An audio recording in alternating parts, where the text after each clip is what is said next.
The doors slammed shut behind Elias with a sound that echoed like judgment. 13 ambassadors froze. He smiled, held up a single chip between 2 fingers, and said, "Now, let's renegotiate." Silence hit the chamber like a gravity bomb. One alien's gill flaps twitched. Another's holographic pupils widened. Elias took 1 step forward, unbothered by the sudden shift in atmosphere. It was like a boardroom meeting if every executive was also an apex predator, and Elias had just pulled the fire alarm, cut the comms, and locked the exits. Of course, none of this had been spontaneous. Elias had rehearsed the exact tempo of this moment in his head for the last 47 days. He had memorized the sound each ambassador's breathing made when caught off guard. He knew how to stand, not like a soldier, not like a diplomat, but like a man who had absolutely nothing to lose, and maybe something to teach. 2 weeks earlier, Elias had been barefoot on the Baja coast, pretending to be retired.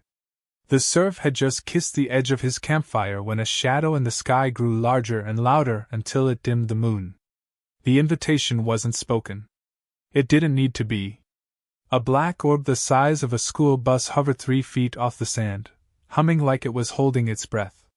From it descended a triangular envelope made of light. Inside was a message, in every known human language and a few not so known, summoning him to an interstellar peace conference. He almost laughed.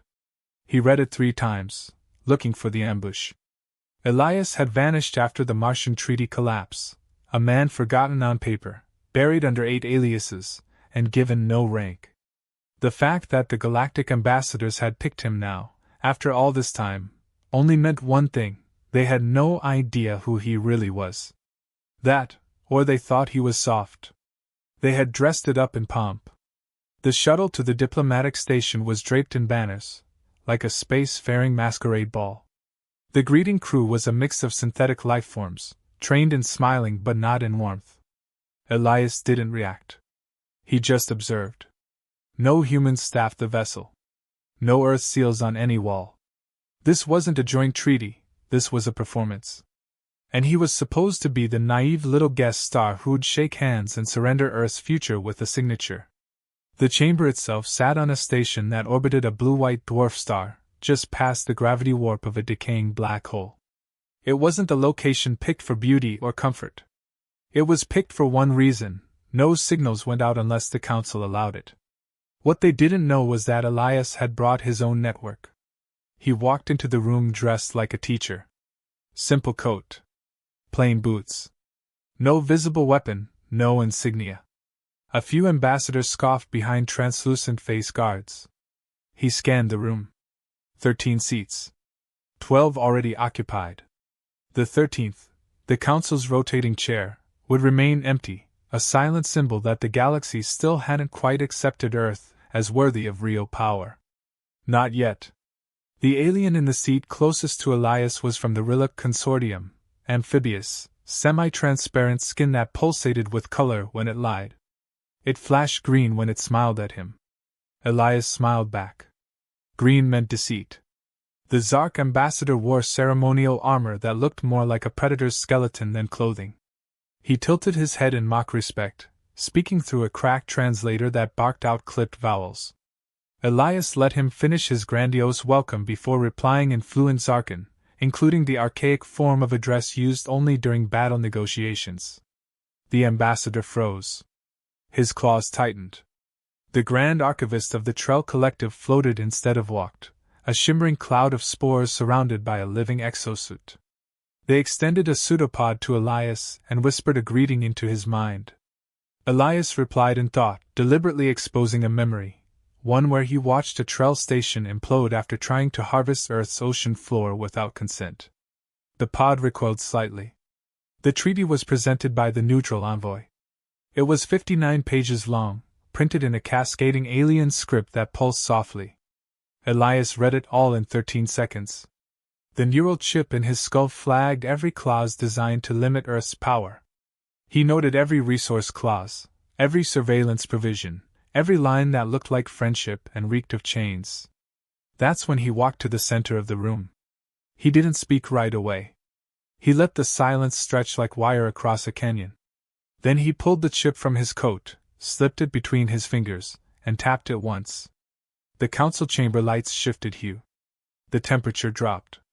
A metallic groan filled the air as magnetic locks engaged. The doors shut with finality. One ambassador stood up too fast, instinctively reaching for a sidearm. Nothing was there. Another began speaking into her translator. No response. One ambassador, the Valari from a system known for its diplomatic neutrality, started coughing. Their atmosphere filter had switched off. Elias adjusted the dial on his wrist. Life support was not compromised. Just controlled. Then he said it. Now, let's renegotiate. He didn't raise his voice. He didn't need to. In that moment, Elias was no longer the guest. He was the warden. Every ambassador processed it differently. The Zark warlord snarled and flexed his shoulders. The Trell's spores dimmed in alarm. The Rillick's skin went solid blue, a sign of panic. Elias held their eyes one by one, making sure none of them mistook this for madness. It was intention, distilled and sharp. Then he reached into his coat again. Not for a weapon. For a recorder. He placed it on the floor and activated it. Ambassadors, he said, I'm here on Earth's behalf. But not the Earth in your briefing files. Not the one your spies describe as fractured, emotional, self-sabotaging. I'm here for the Earth that watches. That listens. That remembers every resource stolen, every treaty written in invisible ink. The Trell ambassador tried to protest, but Elias raised one hand. No interruptions. This session is private. And it's being transmitted.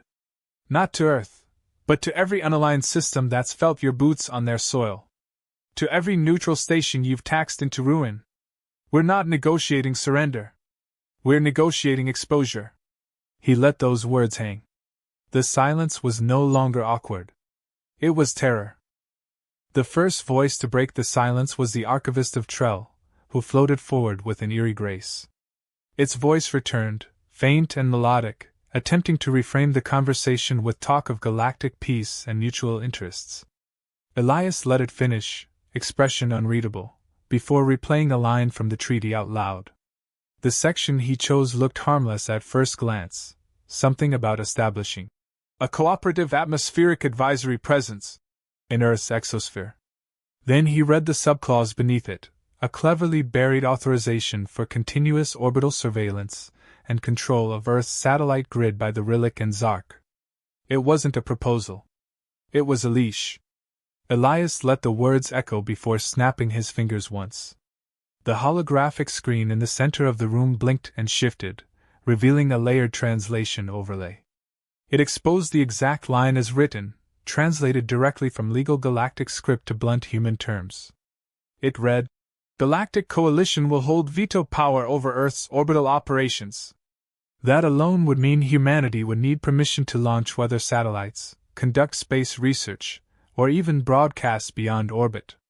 Ambassador Core of the Zark shifted, his armor scraping slightly against the crystalline floor. The glow from his shoulder sigil pulsed red, an involuntary sign of agitation. He growled something low in his native tongue. Elias answered in perfect Zark dialect, translated slowly for the room's benefit. Is the Zark delegation admitting this clause was intentionally obfuscated to mislead a young species? Core snapped back, demanding to know who gave Elias access to treaty annotations and security-grade council dialects. Elias turned to him calmly and said, I didn't access anything. You left the lock on the door but forgot the windows were still open. He turned his gaze to the Valari ambassador, who had begun discreetly typing commands into a bracelet device. Elias smiled slightly. You can stop trying to send distress signals. The station AI is currently quarantined. It only answers to the signal from this chip. He held it up again. Which, by the way, is running on Earth-coded encryption, with backup relays bouncing through unaligned trade satellites.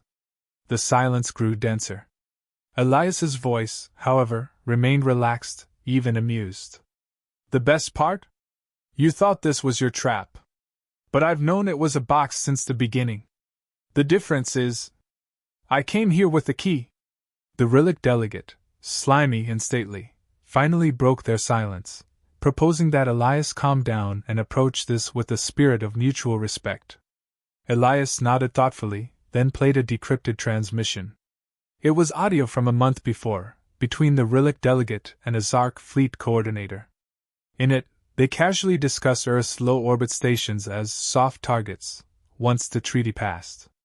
The Rillic laughed on the recording, stating, "By the time they realize the leash is on, the Council will already have cut off their bark." When the audio stopped, no one spoke.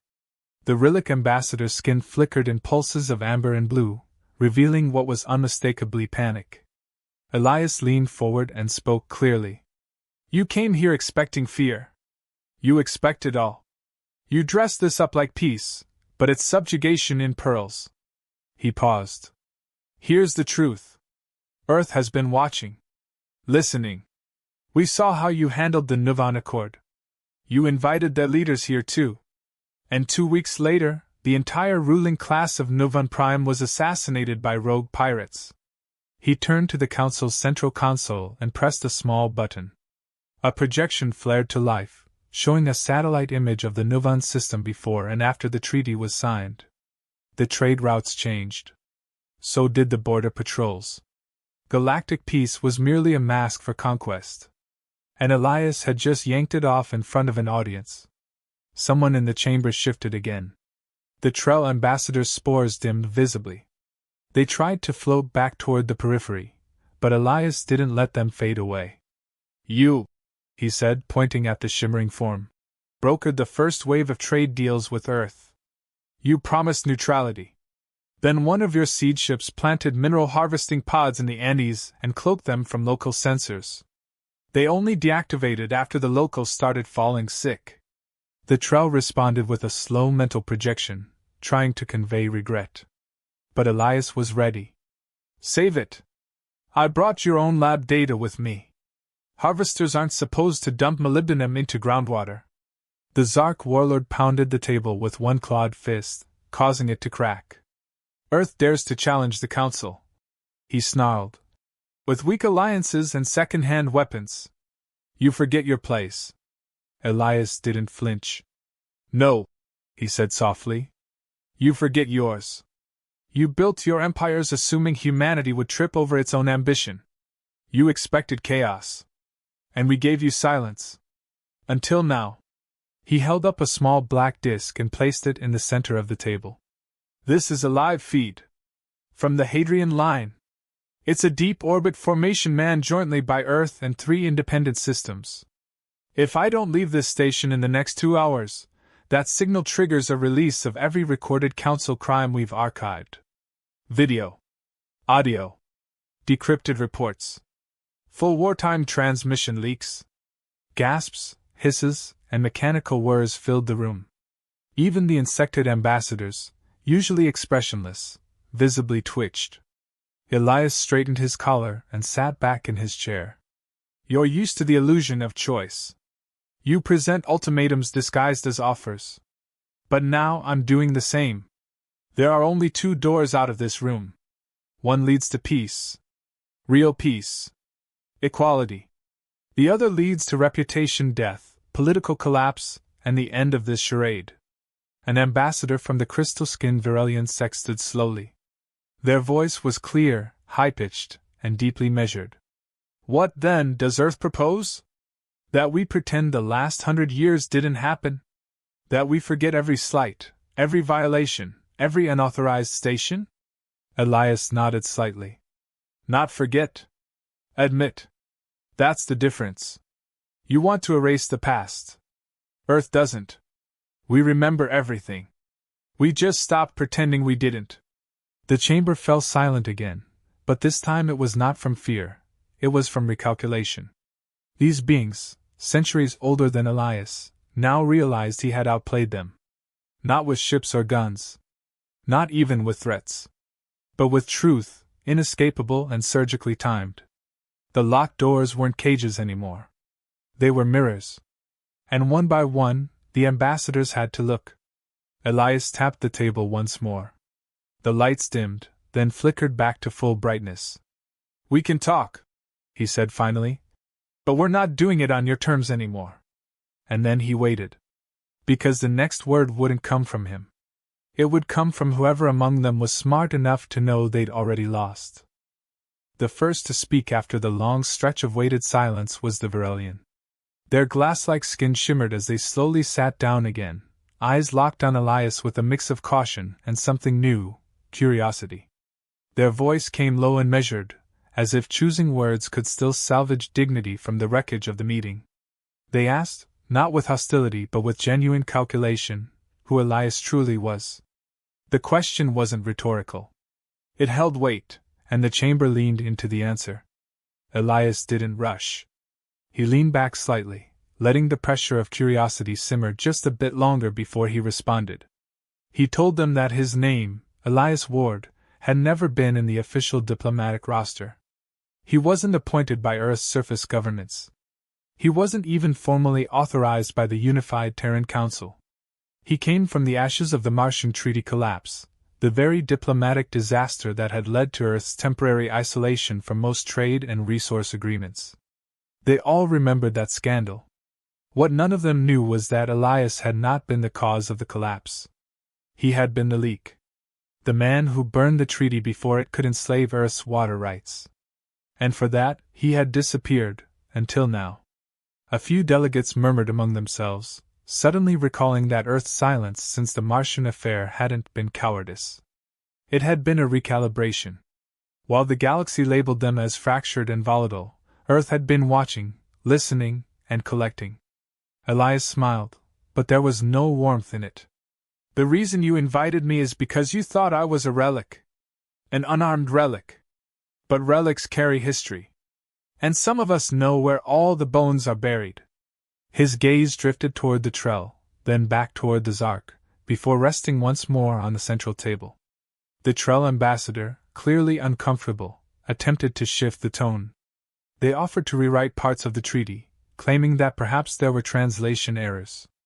Elias raised one brow and replied without even blinking. You used 3 separate languages in the treaty text to hide clauses. One for structure, one for diplomatic intent, and one for the actual execution terms. It's not a translation issue.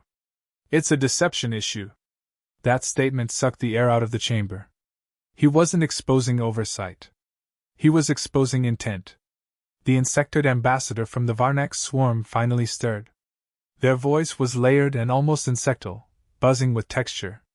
They accused Elias of bringing threats into a peaceful chamber. Elias gave them nothing more than a half-smile. I brought truth. If it feels like a weapon, that says more about what you're hiding than what I'm saying. The swarm ambassador recoiled slightly, clicking its mandibles as if considering a counterpoint, then fell silent again. Elias stood and paced slowly around the table. Not fast, not aggressive, more like a teacher among students about to fail a test.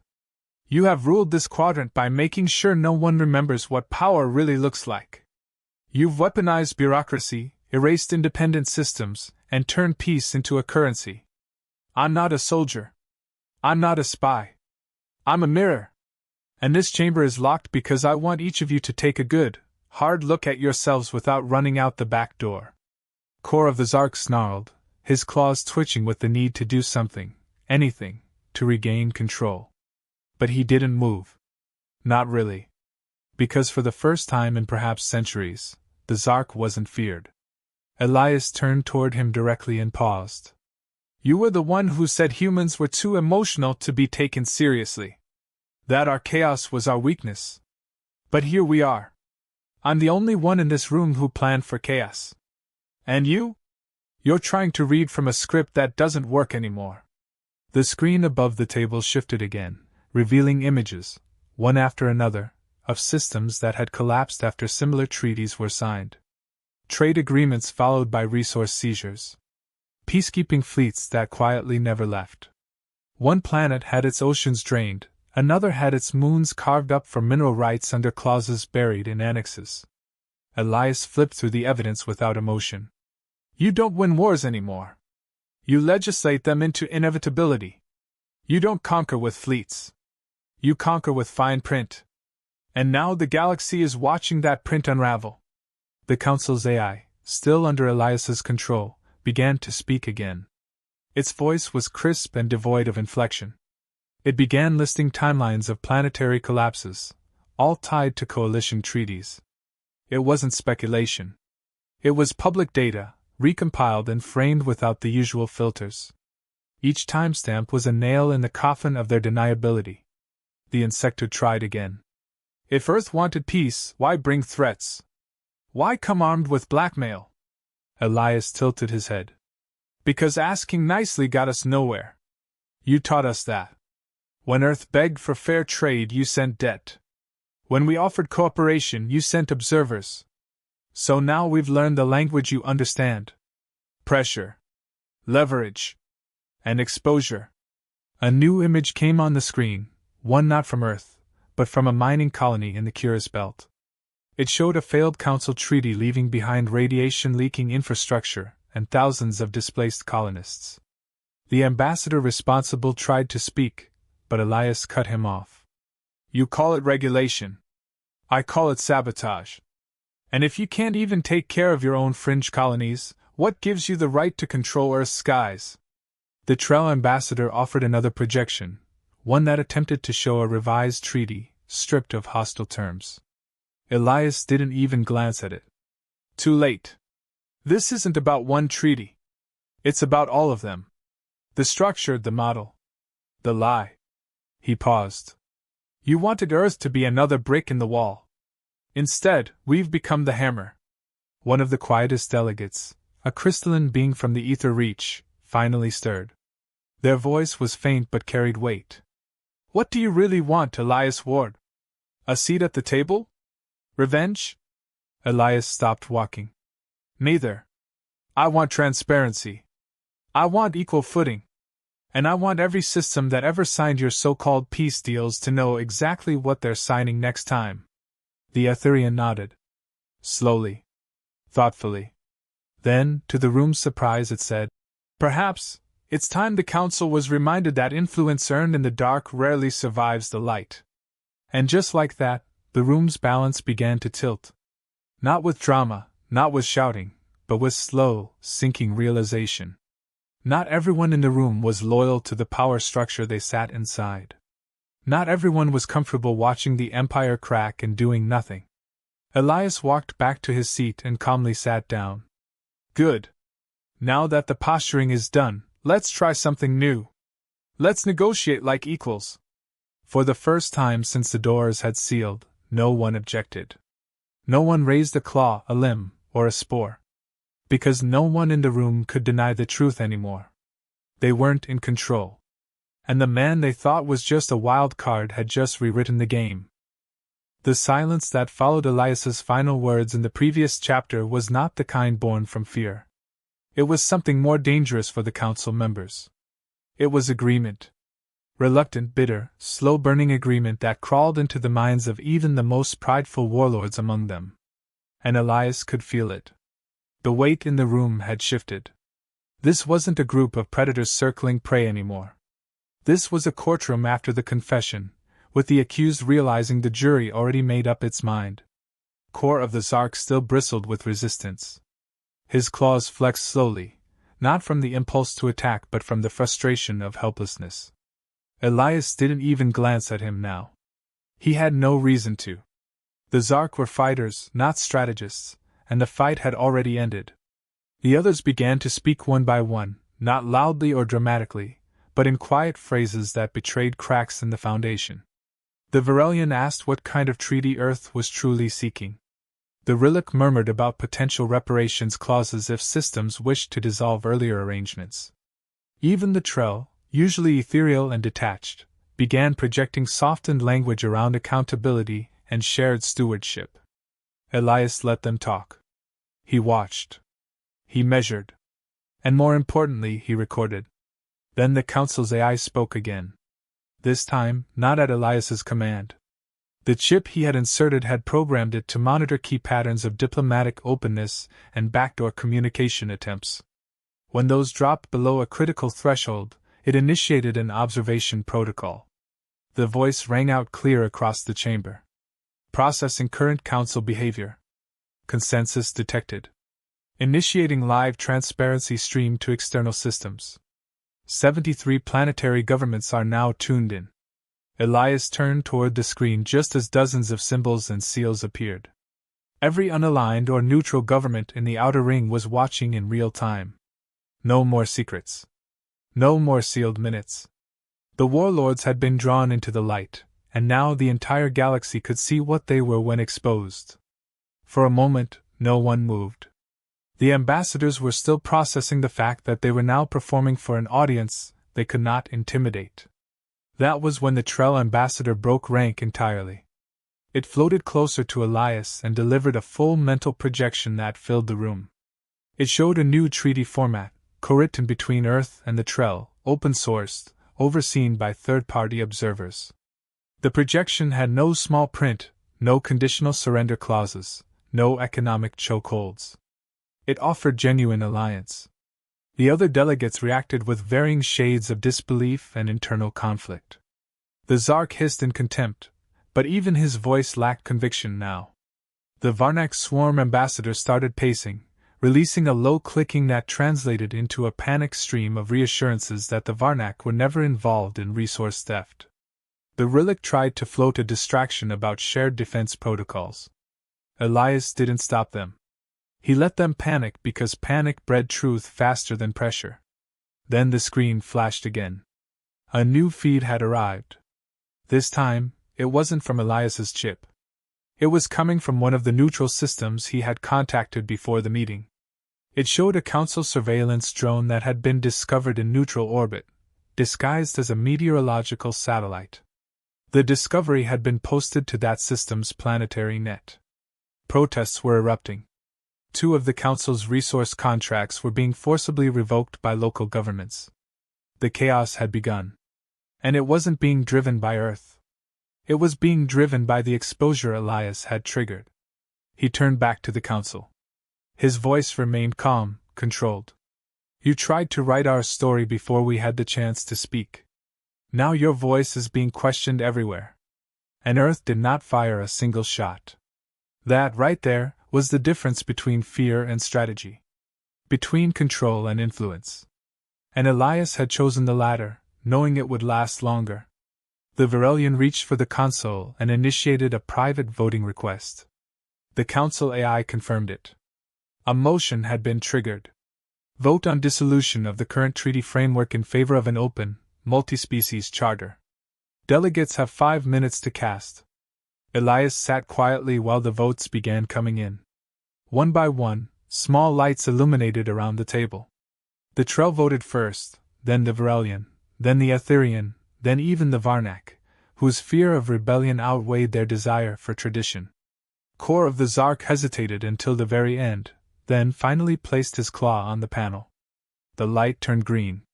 The vote passed. The AI declared it with cold finality. Treaty format dissolved. Initiating new framework construction. Input required from all recognized parties, including Earth. The lights dimmed, then realigned to display a new screen, an empty charter template. Elias finally leaned forward. Now we begin. But this time, every clause goes under the same light you put us under for the past century. Fair trade. Mutual defense. Respect for sovereignty. The things you claim to uphold, written this time without your invisible ink. He stood up and stepped back from the table. The room no longer felt like a prison. It felt like a reckoning hall. And even the air carried the scent of something new. Not just survival, but justice. The ambassadors were silent again, but this time their silence wasn't resistance. It was recalibration. Elias walked toward the sealed chamber doors and placed his hand on the console. The chip blinked once. The magnetic locks disengaged. The heavy doors slid open. Before stepping out, he turned back to them one last time. You invited a human because you thought we could be molded. What you got was the consequence of underestimating us. He said nothing else. He didn't need to. The chamber doors closed slowly behind him, not with a clang of prison bars, but with the hush of a trial ending in truth. Outside, the station corridors hummed with restrained energy. Guards remained frozen in place, watching as Elias walked past. He didn't break stride. He didn't look back. Somewhere above the chamber, satellites continued to relay the meeting across countless systems. The galaxy was wide awake now, and the narrative had changed. Earth was no longer the unruly child to be controlled. It had become the unpredictable force to be respected. As he entered the shuttle bay, the Earth envoy ship stood waiting, minimal in design but polished. Before boarding, Elias took a slow breath and glanced once through the observation panel. Stars drifted in solemn arcs. A new future was unfolding, not because of war, not because of conquest, but because a locked door had forced the truth to sit still long enough for everyone to hear it. The Earth envoy ship detached from the Council station with no fanfare, no escort, and no farewell ceremony. It slid silently through the vacuum, an unarmed vessel carrying the man who had just dismantled the Council's strongest tool. Elias Ward sat alone near the front viewport, watching as the once imposing crystalline structure of the station grew smaller behind him. There was no celebration, no sense of triumph. Just a cold clarity, the kind that comes after revealing too much truth in a room that depended on lies. He didn't smile. He didn't speak. He simply watched, as if waiting to see if the station would vanish altogether once stripped of its illusions. The AI on board pinged quietly to notify him that Earth Command was requesting a secure debrief. He ignored it for now. He knew what the call would include. Questions, congratulations wrapped in caution, layers of political dance. But none of them had been in that chamber. None of them had looked into the eyes of creatures who believed themselves above consequence, and watched them slowly realize that the galaxy was no longer tilting in their favor. Elias closed his eyes and let the hum of the ship vibrate into his bones. It reminded him of the Mars shipyards. Back when Earth still thought diplomacy meant compromise instead of survival. He finally activated the screen and allowed the encrypted line to connect. The face that appeared was familiar. Director Kellen, one of the few people who still remembered the real details of the Martian treaty breakdown. She looked exhausted but steady. Elias, she said without preamble, we've been monitoring the transmissions. We received the vote. We saw the charter draft appear in the Council archive. There was a pause. What did you do in there? He leaned forward slowly, fingers interlocked. I didn't do anything they hadn't already done to themselves. I just took the exits away long enough for them to hear it. Kellen looked down, then back up. The galaxy is shifting. Some of the outer systems have already sent direct communication requests. They're calling you the man who locked the galaxy out. He gave a dry exhale, not quite a laugh. That sounds more flattering than it should. She nodded. You changed the language. You made them respond to us. That's not a treaty, Elias.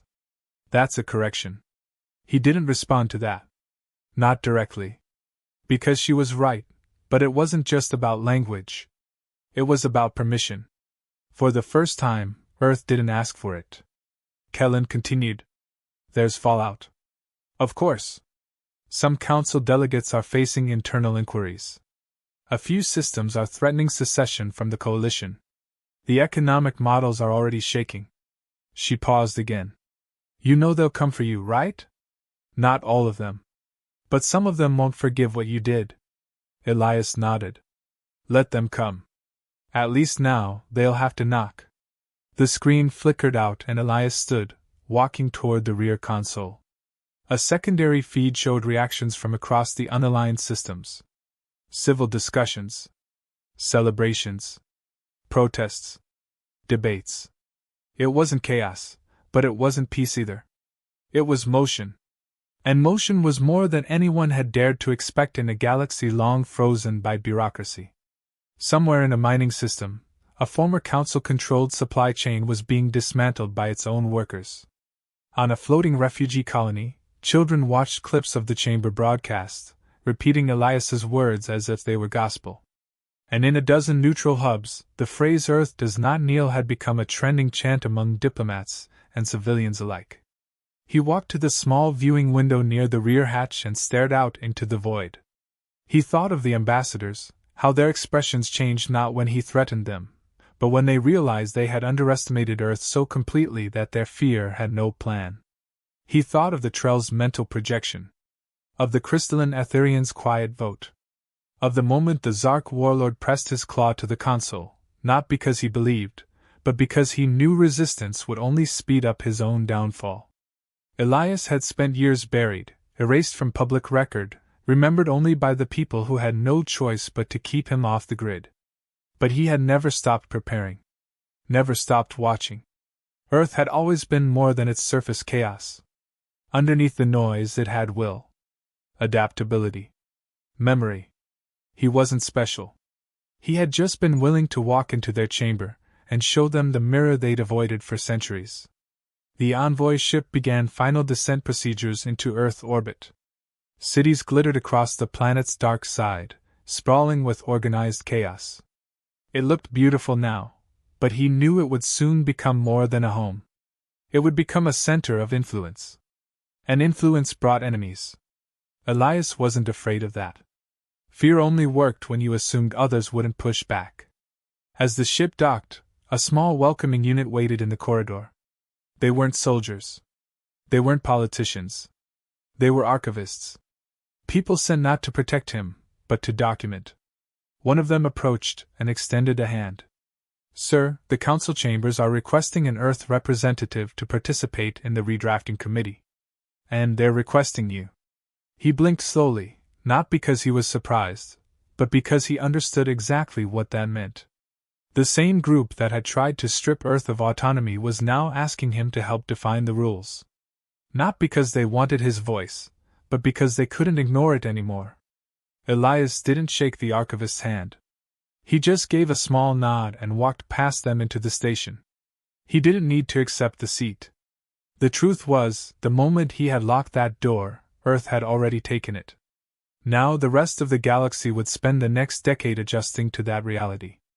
Later that night, as he stood alone in the observation bay of the station, looking down at Earth's oceans reflecting the moonlight, someone asked him quietly if he ever felt guilt for what he'd done.